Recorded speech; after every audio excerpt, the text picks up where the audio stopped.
আমরা আরাফাতের দিনের রোজাটা বাংলাদেশে মানুষেরা কোন দিনে রাখবো? আমরা কি 9 তারিখে রাখবো নাকি 8 তারিখে রাখবো?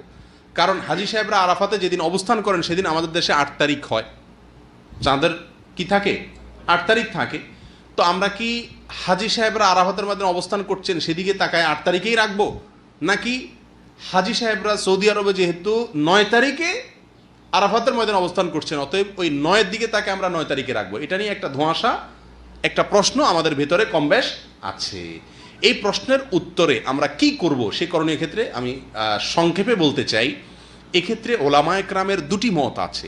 অনেক ওলামায়ে কেরাম বলেন আমরা হাজী সাহেবরা আরাফাতের ময়দানে যেদিন অবস্থান করবেন পৃথিবীর সকল প্রান্ত থেকেই আমরা হাজী সাহেবদের ওই অবস্থানের আরাফাতের অবস্থানের দিনেই কি রাখবো? রোজা রাখবো। এটাই হলো আরাফাত দিনের রোজা।